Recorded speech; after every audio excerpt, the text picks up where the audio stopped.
All right, so let's see. A 0.12 kilogram aluminum mass is submerged in alcohol. It would definitely sink in it, right? Because look at the density of this is big. Alcohol has a very low density, right? Remember, distilled water is 1,000 kilograms per cubic meter at, I don't know what, 0 Celsius or 20, or I can't remember. All right, so what is the volume of the aluminum mass? What is the buoyant force acting on the mass? What is the weight of the mass? If the mass is resting on the bottom of the beaker, what is the normal force? So what upward force does the beaker exert on the mass? What is the apparent mass of the aluminum? Wow. Okay, so let's see.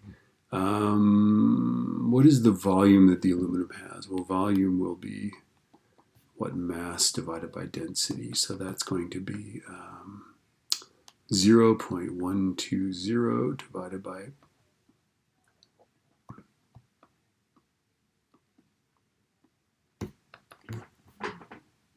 0.12 divided by 2680. So that's pretty small. But remember, this volume is in cubic meters, right? So it's 4.4776 times 10 to the minus fifth cubic meters. All right. What is the buoyant force acting on the mass? Well, let's see. It's submerged in alcohol, right? So the buoyant force is the density of the fluid, the volume of the fluid displaced times g, right? So the density of the fluid is 789 kilograms per cubic meter. The volume of the fluid displaced, well, since it's submerged, that volume is the same, right? So it's going to be 4.4776 times 10 to the minus fifth cubic meters, right? And then G is 9.81. So we can do this. So 789 times the answer I just got times 9.81. So there's a buoyant force acting upward of 0.34657 newtons upward, right? So here's this chunk of aluminum in the submerged in alcohol, right? Okay, so that's an upward force, right?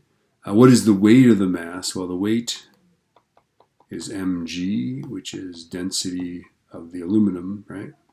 Times the volume of the aluminum times g, right?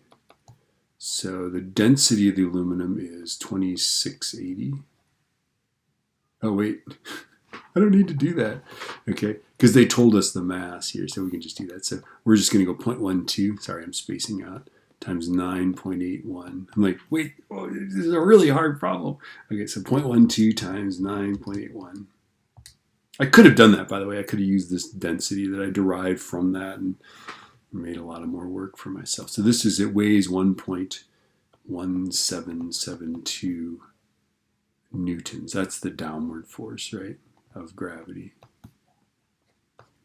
Okay, so we've got 0.34657 up, and we've got a lot more force down, 1.1772 newtons down, right? Okay, so let's see. If the mass is resting on the bottom of the beaker, what is the normal force that the beaker exerts on the mass? Well, it's just going to be this minus this, right? So I'm going to go subtract that guy, right? And so the weight minus the buoyant force is equal to 0. Is going to be 1.1772 minus 0.34657, and that's 0.83062 newtons upward by the beaker, right? Okay, so let's see. So what is the apparent mass of the aluminum? Well, this is a weird question, but the apparent mass of the aluminum, it would be the mass that has this weight. So I'm just going to divide by 9.81.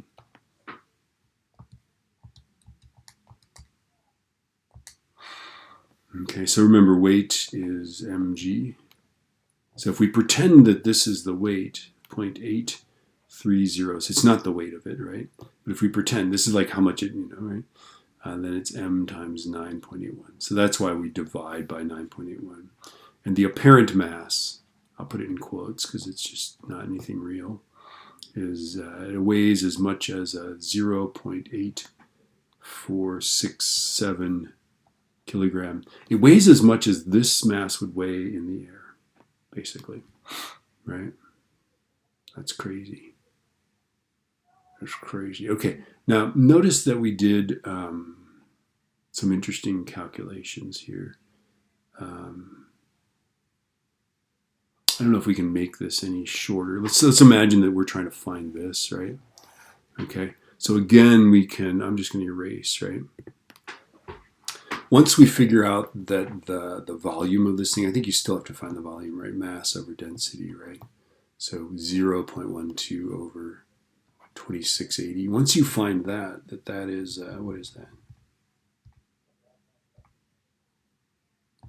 Once you figure out that that's 4.4776 times 10 to the minus fifth cubic meters, then you can figure out the weight on the bottom, right?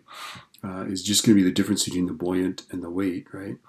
Well, the buoyant force is rho of the fluid, volume displaced times density, right? Okay. And then we subtract from that the weight of the object, which is going to be density of the object, volume displaced, times, times g, right? Sorry, that's not d, but g. Whoa. Okay. And so we can just go, we can actually just do this. We can go 789 minus 2680, right? Times the volume, 4.4776 times 10 to the minus fifth times 9.81, right? And I'm just showing you a quick way to find this answer here, right? Okay. So I'm going to make this positive. I'm just going to go 2680 minus 789 times that answer times 9.81. And sure enough, I get that difference is 0.8306 or 0.831 again. If that's your goal is to find that, you can always just do a rho v g and do the difference in the rows. That's just a shortcut.